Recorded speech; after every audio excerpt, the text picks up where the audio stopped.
Alors, nous discutons ce matin comment bâtir un centre apostolique. Et j'essaie de trouver des moyens. Par les questions que j'ai durant la semaine, j'essaie de trouver les moyens de vous expliquer clairement ce que c'est un centre apostolique. C'est vraiment un centre, mais du royaume de Dieu, pour établir le royaume de Dieu dans notre région. C'est plus que cela même. C'est plus que la pastorale, mais c'est vraiment un mandat régional. Et notre verset thème, c'est Proverbe 24, versets 3 à 4, qui nous dit « Il faut de la sagesse pour commencer à construire une maison, de l'intelligence pour la rendre habitable. Il faut du savoir-faire pour en remplir les pièces d'objets agréables et précieux. » Voilà notre verset thème. Et ce que ça nous dit, c'est que nous pouvons commencer en bâtissant pour construire avec de la sagesse et de l'intelligence, mais à moins que nous comprenions ce que nous essayons de construire, de quelle façon ça doit fonctionner, ça ne sera jamais établi, ça ne sera jamais fort et solide. Ça va tomber. Mais ça dit par la suite, avec le savoir-faire, ça va remplir les pièces d'objets agréables, précieux, des trésors, c'est la gloire de Dieu, vous comprenez? Mais on doit le faire en construisant avec l'intelligence et la sagesse. Alors, depuis ce temps, nous avons appris que pour bâtir un centre apostolique, on doit avoir une concentration apostolique, garder nos yeux sur Jésus, l'apôtre et la fondation de notre croyance. Et on doit aussi se soumettre, s'engager à un mandat apostolique qui est d'être envoyé dans le monde pour envahir, occuper, transformer une région. Et je vous encourage de ne pas manquer ces sessions parce que nous allons concentrer sur ce thème-là au travers de l'automne. Et si vous en avez manqué de ces enseignements, je vous encourage fortement d'aller en ligne et d'aller relire ou réécouter ces prédication. Et le troisième point, c'est la prière apostolique, avec l'objectif d'avancer le royaume de Dieu, même durant nos temps de prière. Seigneur, oui, que ta volonté soit faite, que ton royaume vienne dans mon école, dans mon lieu de travail, que ton royaume vienne dans ma région, dans ma ville, que ton royaume vienne et s'établisse. Ces choses sont très importantes. Et la semaine prochaine, nous allons regarder l'adoration. Vous allez entendre des choses que vous n'avez jamais entendues par rapport à la musique, par rapport à la louange et l'adoration. Et vous allez comprendre que parfois nous combattons, même si nous essayons de servir le Seigneur, mais c'est dans un domaine spirituel et nous avons besoin de voir le royaume de Dieu établi dans la louange. Aujourd'hui, nous allons couvrir le sujet de la prière collective apostolique et nous allons voir de quelle façon c'est démontré dans la parole de Dieu. Premièrement, pour établir la prière collective, c'est une prière régulière. C'est un défi pour notre Église aussi, que nous voulons, comme Acte 1, 14 nous dit, nous voulons tous ensemble. Et c'est là la première fois que c'est mentionné, la prière collective, que tous ensemble, ils se réunissaient régulièrement pour prier. Après que Jésus est monté au ciel, après sa résurrection, la première fois qu'on mentionne la prière collective, c'est dans Acte 1, où ça nous dit qu'ensemble, ils se réunirent régulièrement pour prier. pour chercher la face de Dieu, pour voir qu'est-ce que Jésus voulait faire dans leur milieu. Pas seulement de prier dans leur maison et individuellement, mais ils voulaient voir le royaume de Dieu établi dans leur région, que dans ce temps-là, c'était la région de Jérusalem. Et si nous voulons être un centre apostolique, nous allons devoir s'engager régulièrement pour une prière collective. Et je dois vous dire honnêtement que nous n'avons pas fait cela régulièrement dans cette Église. L'année passée, nous avons eu seulement une poignée de main de personnes qui sont venues pour changer la région, pour prier pour changer la région. Mais je vais vous dire que ça va demander beaucoup plus que cela. Ça va exiger que nous unissions tous ensemble pour transformer notre région. Il va falloir qu'on s'engage formellement, non seulement collectivement, pas seulement de se rassembler ensemble, mais pour spécifiquement avoir une raison, des prières spécifiques. Aujourd'hui, ce que je veux vous dire que ce matin, durant notre temps d'adoration, nous avons eu un temps d'intercession collectif. Mais je vais vous dire que peut-être 10 ou 15% de nos prières étaient apostoliques. La plupart, c'était des prières pour personnel, individuel, mais j'aimerais vous enseigner ce que c'est la prière apostolique collective. Et on a besoin vraiment de comprendre ce mandat-là. Alors, une première chose, pour la prière collective apostolique, nous devons être collectifs, nous devons être tous ensemble. Deuxièmement, c'est que ça doit être une prière soumise. On n'est pas là pour convaincre à Dieu de faire des choses ou convaincre ou manipuler Dieu à faire ce que nous voulons avec des prières présomptives. On ne veut pas essayer de contrôler Dieu, de lui demander pour une Cadillac, c'est possible que Dieu veut que vous ayez cette voiture, mais ce n'est pas de cela que je veux parler ce matin. La deuxième fois que la prière collective a été mentionnée dans les Écritures, c'est dans Actes 1, 24 et 25, où Pierre s'est levé parmi les croyants.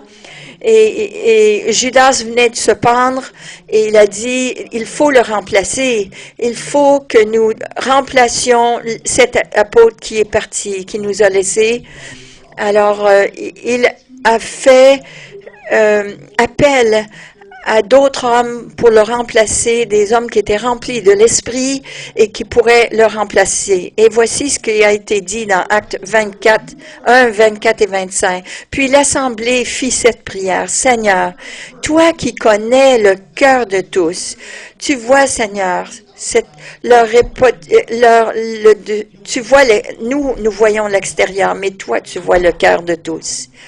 Dieu voit le cœur. Nous voyons l'extérieur. Nous voyons ce qui frappe l'œil. Mais toi, tu vois le cœur de tous. Montre-nous lequel de ces deux, lequel que toi tu as choisi. Montre-nous. Ça, c'est une prière apostolique. Seigneur, montre-nous. Nous ne voulons pas rien faire sans que tu nous l'aies montré, que tu nous montres quoi faire. On a bien des idées. On est un peuple rempli de ton esprit et nous avons des idées, mais ce n'est pas assez, Seigneur. Nous voulons savoir ce que tu veux que nous fassions. Que devons-nous faire à ce moment? On ne veut pas aller... on veut aller nulle part sans que tu nous aies montré ce que tu veux. Qu'est-ce que tu veux que nous fassions? Nous allons nous soumettre à ta volonté si tu nous montres et nous allons attendre que tu nous le montres. Lorsque les apôtres ne savaient pas quoi faire, ils attendaient que Dieu leur montre. Et si nous allons être un centre apostolique, on a besoin de chercher la face de Dieu et de savoir quelle étape faire, d'un pas à la fois, quelle direction prendre. Quel mouvement et comment étendre le royaume de Dieu. Nous avons besoin que Dieu nous le montre. Alors voici cette prière. Oui, le Seigneur, il a dit, je bâtirai mon Église. Si vous faites des disciples, je bâtirai mon Église. Et au lieu de cela, on essaye de bâtir l'Église et on ne fait pas des disciples. Et cette Église que Jésus va bâtir, les portes de l'enfer ne prévaudront pas contre elle. Alors, chapitre 4, 24 à 31, c'est après que Pierre et Jean ont été mis en prison parce qu'ils ont prêché l'Évangile. Et la journée d'après, ils ont été menacés de ne rien dire, de ne plus parler de Jésus. Mais ils ont dit, on ne peut pas. Il est notre Seigneur, il est notre Maître, et nous allons toujours parler de lui. Alors, ils ont été menacés, ils ont été relâchés par la suite. Et tout de suite après, ils sont retournés aux croyants et ils ont partagé ce qui était arrivé.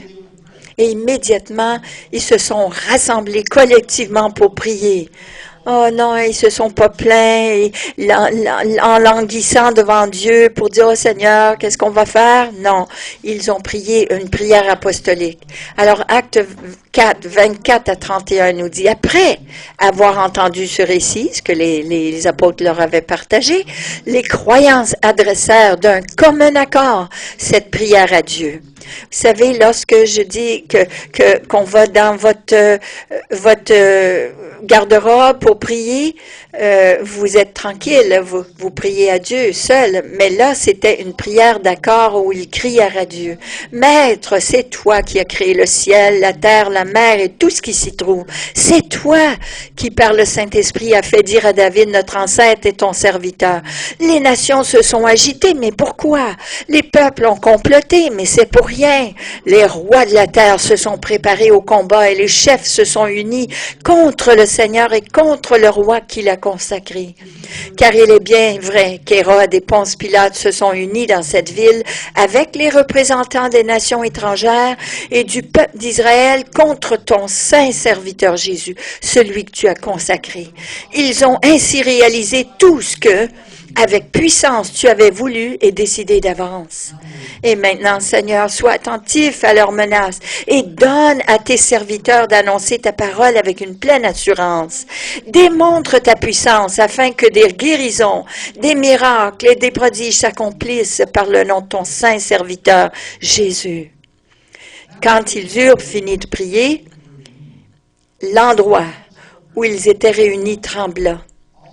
Il n'y a pas d'apostolique. Si vous remarquez, c'est avec Jésus le nom qui est mentionné et nous qui est mentionné. Ce n'est pas moi et je, c'est des nous et Jésus. Et quand ils eurent prié, fini de prier, l'endroit où ils étaient réunis trembla. Ils furent tous remplis du Saint-Esprit et ils se mirent à annoncer la parole de Dieu avec assurance.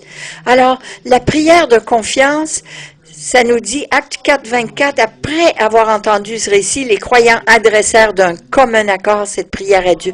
Maître, c'est toi qui as créé le ciel, la terre, la mer et tout ce qui s'y trouve. Tu es souverain, c'est ce qu'il disait. Lorsqu'on pense à Dieu qui est souverain, on dit, il va faire ce qu'il veut, et nous, on a juste besoin d'attendre Non, ce n'est pas ce que le mot souverain veut dire. Le mot souverain veut dire simplement que Dieu a puissance et autorité complète. Il va faire ce qu'il veut quand il veut. Ça ne veut pas dire que, non, sa volonté sera toujours accomplie. Parce que nous prions, savez-vous, dans la prière, le Notre Père, que ta volonté soit faite. Sa volonté dans Irak et dans Afrique et dans l'Ukraine, tout ce qui se passe dans les actualités, est-ce que c'est la volonté de Dieu qui se passe? Non, Dieu ne fait pas toujours ce qu'il veut quand il veut. Et nous, on le laissons faire et nous prions pas et nous faisons rien. Dieu ne veut pas cela. Dieu veut que tous soient sauvés. Et ça, ce n'est pas la volonté. Ça, c'est la volonté parfaite de Dieu, mais Dieu, et cela n'arrive pas, vous savez? Non, sa volonté sera accomplie comme nous collaborons avec lui en prière et nous aussi agissons. Alors, de base ici, c'est que oui, les croyants disaient oui, Seigneur, tu es tout puissant, tu as l'autorité, tu as fait créer le monde et tout ce qui est à l'intérieur de cela, tu es puissant et tu peux faire ce que tu veux. Alors nous te faisons confiance. On ne disait pas, oh, tu es souverain et on n'a rien à faire. Non, Seigneur, nous te faisons confiance et tu nous montres ce que nous devons faire et nous allons t'obéir et nous soumettre. Ce qui arrive présentement doit être pour le bien. Alors nous allons collaborer avec toi. Même parmi la persécution, nous allons te faire confiance. Alors que veux-tu que nous fassions? Si nous allons être un centre apostolique, nous allons falloir augmenter notre confiance en Dieu lorsque nous prions. Parce que, vous savez, Dieu, il va nous demander de faire quelque chose. Sûrement, il va nous demander. Des centres apostoliques font des choses que la plupart des églises ne font pas.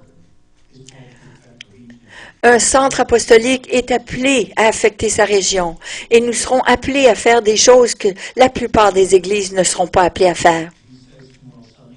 S'il nous dit soudainement de faire quelque chose, alors il va falloir que nous lui fassions confiance. Prochaine chose, la prière apostolique, c'est une prière qui est basée sur les Écritures. La plupart du temps, nous prions et nous ne savons même pas ce que la parole de Dieu nous dit à cet effet. Pourquoi est-ce que nous prions la guérison de notre frère ou sœur en lui demandant sa volonté? Si c'est sa volonté, Seigneur, guéris notre frère. Non. Seigneur, sauve mon cousin, si c'est ta volonté. Si c'est ta volonté. Si vous ne savez pas que c'est la volonté de Dieu, pourquoi priez-vous? La parole de Dieu dit la prière de foi sauvera le malade. Guérira le malade. Ça ne dit pas si. Ce n'est pas la foi si vous ne savez pas. La foi, c'est de croire dans les choses que nous ne voyons pas. C'est de dire, ta parole dit ceci. Il y avait une vieille phrase qui disait ceci autrefois. La parole dit, je le crois et ça règle le problème. Que vous le croyez ou non, c'est déjà établi.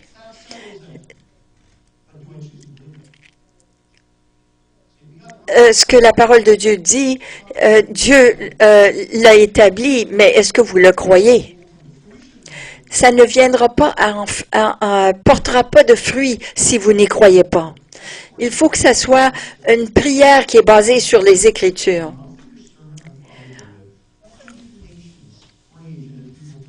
Actes 4, 27 et 28, une prière confiante est celle qui dit « Car il est bien vrai qu'Hérode et Ponce Pilate se sont unis dans cette ville avec les représentants des nations étrangères et du peuple d'Israël contre ton saint serviteur Jésus, celui que tu as consacré. Ils ont aussi réalisé tout ce que, avec puissance, tu as voulu et décidé d'avance. » Le psaume 2, 1 à 2 disait « Et il déclarait ce que la vérité était dans la parole de Dieu.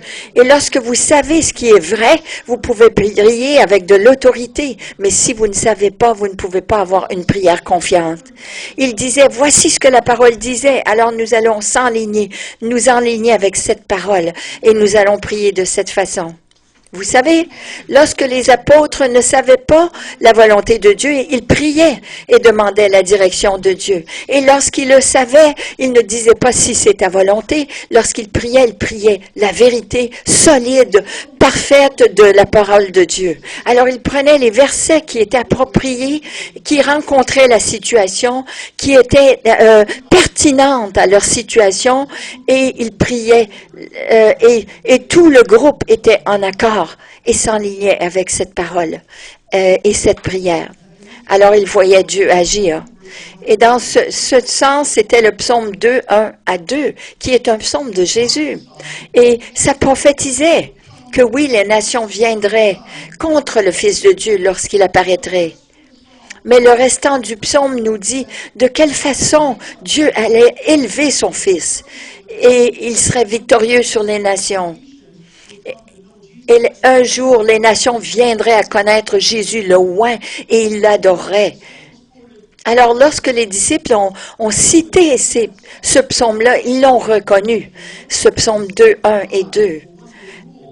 Ils savaient que le Fils de Dieu, un jour, régnerait toutes les nations.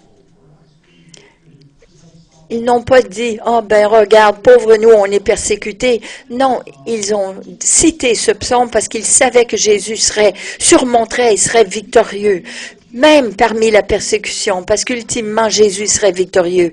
Et nous sommes de son côté, alors nous avons besoin d'être victorieux. C'est pour cela qu'ils ont cité ce psaume. C'était un psaume qui était 1200 années avant, était déclaré, prophétisé, de quelle façon le Fils de Dieu serait victorieux dans leur milieu. Alors les croyants étaient encouragés de citer ces versets. Et si nous allons être un centre apostolique, nos prières, va falloir qu'ils soient basées sur les Écritures. Parce que pourquoi prions-nous des versets, des prières qui ne sont pas basées sur la vérité? Et pourquoi est-ce que nous avons besoin de nous convaincre? Parce que jusqu'à ce point, ce n'est pas la foi. C'est seulement une prière de présomption. Alors, lorsque Jésus est allé voir Pierre, et il lui a dit, avant que cette journée soit finie, tu vas m'avoir renié 3 fois. Et Pierre a dit, ben non, Seigneur, voyons donc, comment est-ce que je pourrais faire une chose pareille? Jamais de la vie, je vais faire ça. C'était une prière de présomption. Il présumait que jamais il abandonnerait Jésus, mais Jésus savait déjà, d'avance, qu'il le reniait. Mais après, il a appris. Et par la suite, il a dit, voici ce que les Écritures disent à ce propos. Alors, si nous allons être un centre apostolique, nous avons besoin de nous débarrasser des paroles de j'espère que, ou de si, ou de mais ça a besoin d'être bien fondé, établi sur la parole de Dieu. Oh, je connais pas beaucoup les Écritures. Mais essaye de prendre ta Bible demain et prier la parole de Dieu. Alors, de cette façon, tu ne feras pas erreur. Prie l'Évangile, prie la parole de Dieu, Colossiens, Éphésiens et Philippiens. Et commence à prier la parole de Dieu. Pas seulement la lire, mais la prier à voix haute. Et la prier, la retourner à Dieu. Parce que si c'est en ligne avec la parole de Dieu, vous allez recevoir ce que vous croyez recevoir. Un centre apostolique prie des prières qui est basé sur les Écritures, qui m'amène au prochain point qui dit, ce sont des prières aussi qui sont confiantes, pleines de confiance. Et ça dit dans Actes 4, 27 et 28, encore une fois, « Car il est bien vrai qu'Hérode et Ponce Pilate se sont unis dans cette ville avec les représentants des nations étrangères et du peuple Israël contre ton serviteur Jésus, celui que tu as consacré. » Ils ont compris que Dieu avait permis cet événement parce qu'il avait un plus grand but encore. Et ils ont cité ce verset-là. Parce qu'ils savaient que Dieu permettait cela. Ils ont déclaré que, oui, finalement, que Jésus était vraiment le serviteur que Dieu avait choisi. Et que c'était permis de Dieu parce que Dieu avait un plan encore plus grand. Et parce qu'ils ont compris que Dieu avait un plan qui était beaucoup plus grand, ils n'ont pas eu peur de la persécution qui arrivait sur eux. Vous avez besoin de comprendre que parce que Dieu avait un plan plus grand, il n'avait pas peur des événements qui venaient contre eux. Parce qu'il savait que Dieu avait un but dans tout cela et qu'il les aiderait dans leurs circonstances présentes. Si souvent nous prions, « Oh Seigneur, il y a des mauvaises choses qui m'arrivent, il y a des mauvaises circonstances qui m'arrivent, je suis persécuté. Oh Seigneur, il y a des choses difficiles et sors-moi de ce fouillis, sors-moi de ces circonstances. » Mais les apôtres ont prié, « On a compris, Seigneur, que tu as permis cela. » Alors, Seigneur, nous avons confiance en toi, que nous allons être dans ce chaos, dans ces événements avec toi. Nous passerons au travers avec toi. Ça, c'est une prière complètement différente. Et si nous allons être un centre apostolique, nous avons besoin d'avoir plus de confiance dans nos prières. La plupart du temps, nous ne sommes pas confiants parce que nous ne savons pas ce que Dieu dit à cet égard dans ce sujet. Mais cherchez la face de Dieu et interrogez-le. Non, le psaume 103 nous dit, « Oh Seigneur, merci pour tous tes bienfaits. Il guérit toutes mes maladies. Il guérit et il prend soin de moi. » Vous voyez, Dieu pardonne tous mes péchés, guérit toutes mes maladies. Voilà le psaume 103. Nous pouvons avoir confiance dans la parole de Dieu, qu'elle est déjà établie. Je ne sais pas si Dieu va me pardonner. C'est le même verset.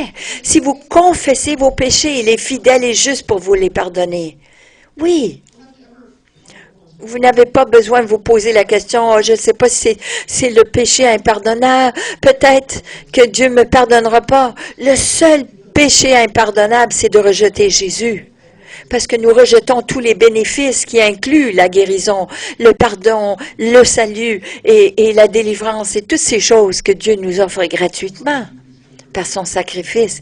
C'est pour cela que vous avez le péché, n'êtes pas pardonné de ce péché impardonnable. Parce que c'est le rejet de Jésus même et tout ce qu'il représente. Si nous allons être un centre apostolique, nous devons arrêter de quémander Dieu qui nous sorte de nos problèmes. Mais au lieu de cela, de discerner ce que Dieu fait parmi nous et de déclarer notre confiance en lui, en dépit des circonstances, et collaborer avec lui pour aller de l'autre bord et de réussir. Une autre chose que j'aimerais partager. Une prière apostolique est une prière qui est puissante. Acte 4, 29 nous dit, « Et maintenant, Seigneur, sois attentif à leurs menaces. Et cache-nous? Non. Sors-nous des problèmes? Non.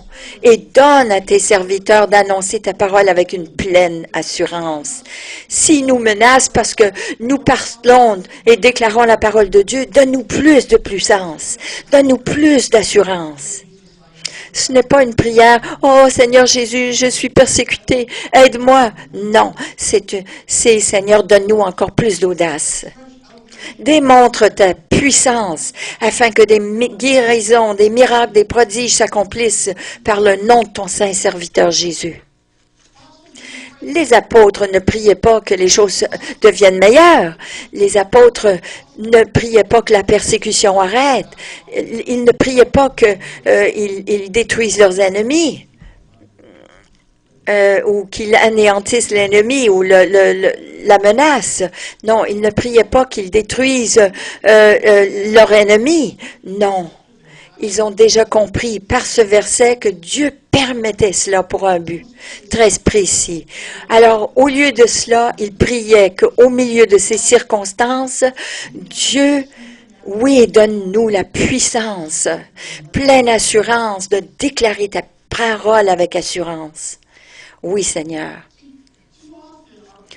Trop souvent, nos prières ne sont pas répondues parce que nous demandons à Dieu de nous enlever de la bataille, de nous enlever de ce milieu de guerre. Mais Dieu, il veut nous passer au travers de cette bataille et nous donner la victoire. Victoire complète, que nous soyons plus que vainqueurs. Un homme de Dieu a besoin de savoir combattre le bon combat et en sortir victorieux. Oui, des gens de Dieu, c'est ça. Il ne faut pas courir des circonstances, il faut savoir comment les vivre. Si vous cherchez un leader qui est grand, 2 hommes arrivent pour l'entrevue pour un grand leader. Numéro 1 arrive, candidat numéro 1, il dit, « Oh, j'ai fait face à 12 batailles et j'ai fui chacun d'eux et j'ai survécu. » Et candidat numéro 2, j'ai fait face à 12 batailles et j'ai persévéré au travers. Oui, je me suis fait battre à plusieurs reprises, mais j'en suis sorti victorieux. Lequel allez-vous choisir comme le leader? Celui qui va fuir la bataille ou celui qui va persévérer au travers de la bataille? Lequel allons-nous choisir? Lequel allons-nous choisir? J'espère que ça va être le candidat numéro 2. Vous savez quoi? Aujourd'hui, Dieu, Il recherche des leaders.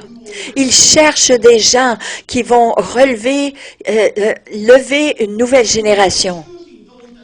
Mais il ne choisira pas ceux qui ont peur de passer au travers des situations. Il va chercher à ceux qui regardent à lui et qui demandent de lui l'audace pour passer et persévérer, passer au travers et d'aller l'autre bord victorieusement.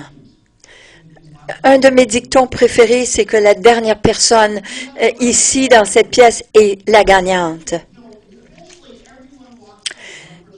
Éventuellement, tout le monde quitte la pièce, mais la personne qui reste debout. Jésus dit, celui, après avoir tout fait, après avoir tenu bon, de continuer de tenir. Ça fait rien si vous avez bien commencé. Il y en a qui ne commencent pas bien, mais qui reste à la fin? Avez-vous tout fait pour rester debout? Le Seigneur lui dit à celui-là, mon bon fidèle et serviteur, tu es resté debout.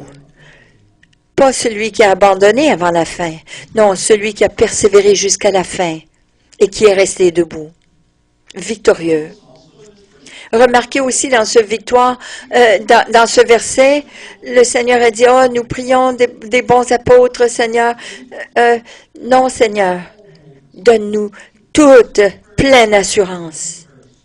La plupart des prières sont des prières de je et moi. Mais des prières apostoliques n'incluent pas le moi ou je. C'est nous ensemble, corporellement, collectivement. S'ils ont besoin de victoire, j'ai besoin de victoire. S'ils ont besoin de puissance, j'ai besoin de puissance. Alors, nous devons demander à Dieu qu'il puisse nous donner le pouvoir, comme ici, démontre ta puissance pour accomplir les choses en ton nom. La prière apostolique, c'est de voir l'avancement du royaume de Dieu. Et le but de la prière apostolique, c'est de voir le royaume de Dieu avancer, de chercher la face de Dieu pour savoir ce que nous avons besoin pour voir son royaume avancer. Et je ne suis pas convaincue que Dieu va répondre à notre prière collective, à moins qu'on est prête à travailler avec lui, de collaborer avec lui pour voir l'avancement de son royaume. Non, ce n'est pas de demander des augmentations, des voitures. Je ne crois pas que Dieu va répondre nécessairement à ces prières-là. Mais Seigneur, donne-nous pleine assurance de collaborer avec toi pour avancer le royaume de Dieu. Je crois que Dieu va répondre cette prière et tout au long va pourvoir à vos besoins. Dieu n'a pas répondu à un groupe de personnes parce qu'ils se sont rassemblés pour prier. Non, mais il a répondu à ceux qui étaient unis pour prier l'avancement du royaume de Dieu et ses desseins. Chacun d'eux avait décidé de collaborer avec Dieu pour partager l'évangile du royaume. Alors, lorsqu'ils se sont rassemblés pour prier pour une pleine assurance et de la puissance pour démontrer le royaume, pour démontrer aussi la guérison, les miracles et les prodiges non, au début, on lit cela et on dit, Seigneur, étire ta main, mais on voit qu'il demandait à Dieu d'étirer sa main pour faire ces signes et prodiges comme ils annonçaient l'Évangile, comme ils annonçaient l'Évangile du royaume par le nom de Jésus. C'est qui déclare le nom de Jésus? Ce sont nous, les disciples, les croyants, les apôtres. Alors ils ont dit, Seigneur, viendrais-tu pour nous donner puissance, comme nous allons collaborer avec toi en prêchant l'Évangile du royaume, peux-tu être un partenaire avec nous et étirer ta main miraculeuse? Seigneur, accomplis ces grandes choses et confirme ta parole que nous annonçons. J'entends moins dans cette congrégation, mais là où je vais souvent, il demande à Dieu Et il demande à Dieu, s'il te plaît, Seigneur, pourrais-tu guérir, pourrais-tu faire ceci? Mais la parole de Dieu nous dit que lorsqu'il est mort sur la croix, à ce moment-là, lorsqu'il est mort, par ses meurtrissures, nous avons été guéris. Alors, lorsque vous demandez à Jésus de guérir quelqu'un, c'est de demander à Jésus de retourner à la croix et de remourir encore sur la croix. Lorsqu'on demande à Jésus de guérir, c'est cela qu'on est en train de faire. Jésus a déjà guéri. Jésus a déjà accompli tout sur la croix. Il a déjà payé le prix pour la guérison de cette personne. Mais toi, déclare la parole de Dieu, ce que Jésus a fait. Non, ça dit Paul est allé guérir les malades. Mais ça dit dans la parole, Paul allait guérir les malades par la puissance de Jésus qui travaillait au travers de lui. Alors, lorsque nous allons prier, nous relâchons la guérison qui a été payée à la croix. Nous la relâchons, cette guérison sur le malade. Il n'y a rien d'autre que Jésus ne peut faire. Vous gaspillez votre respire, de l'air, vous gaspillez vos paroles. Avez-vous confiance dans la parole de Dieu pour déclarer ce que Jésus a fait il y a 2000 ans?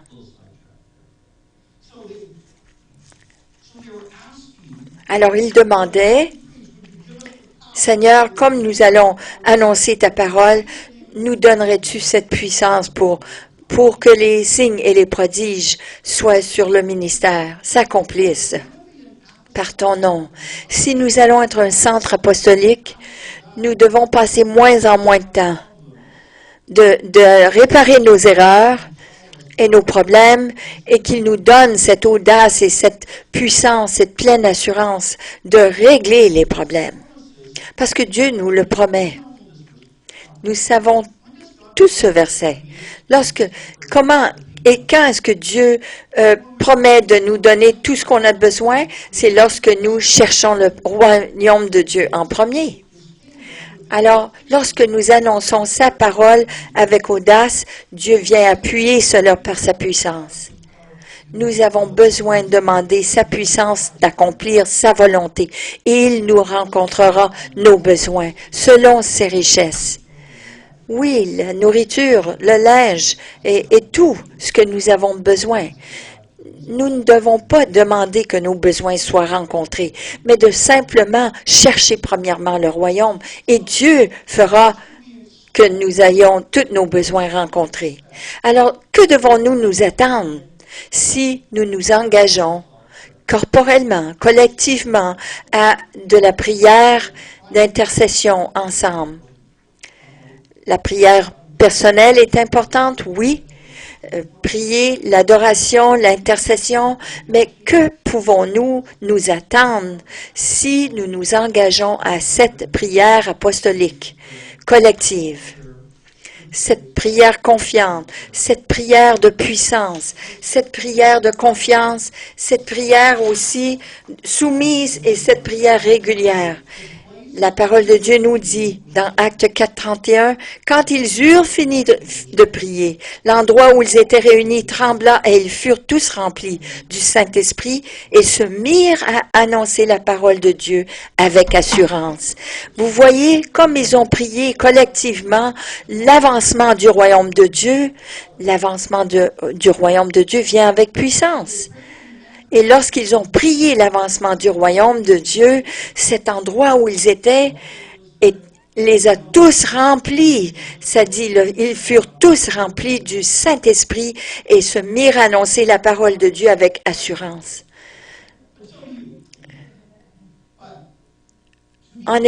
Pour être honnête, la plupart du temps, dans les réunions collectives, s'il y a eu de l'ébranlement, ce n'était pas l'endroit qui était tremblé, c'était les gens qui tremblaient. Et pourquoi cela? Parce que possiblement que Dieu tremble ce que nous lui remettons.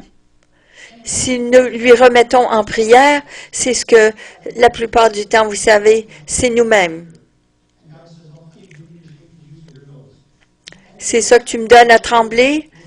Alors on sort de la chambre, de la pièce, on s'est trompé nous-mêmes. Si je peux avoir le tremblement et que je peux être touché, Dieu est en train d'agir. Non, je suis un vaisseau, je suis un canal de Dieu. Mais le but ultime de Dieu, c'est de faire trembler l'endroit même, la région, là où on est rassemblés. Il veut faire trembler notre école, notre place d'emploi.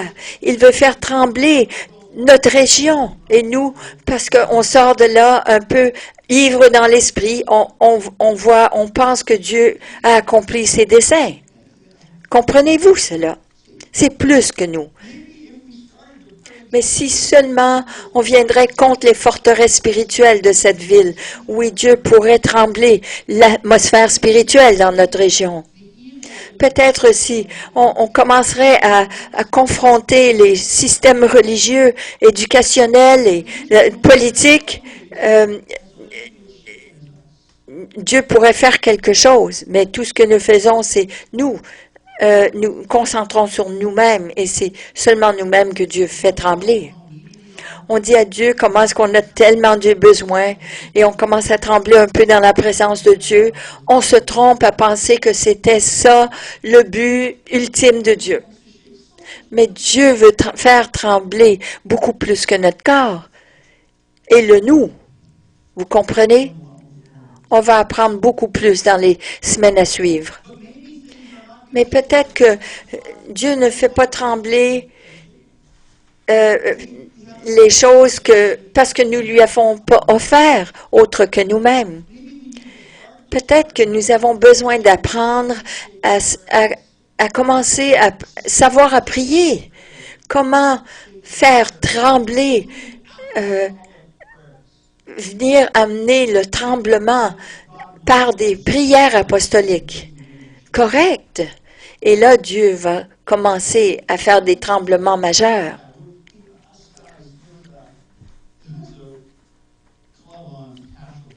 Il y avait un club sur le boulevard Tachereau qui s'appelait Le Diable.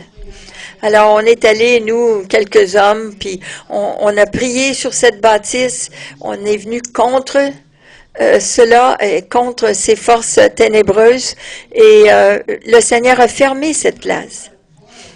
Il y avait ce bar, te rappelles-tu, mon ami qui était proche de chez toi, on a prié, on a marché autour, on a pris autorité sur ce lieu ténébreux et ça a fermé. Même, je crois qu'il a brûlé. Alors, on a fait appel au feu du ciel et le feu du ciel a brûlé.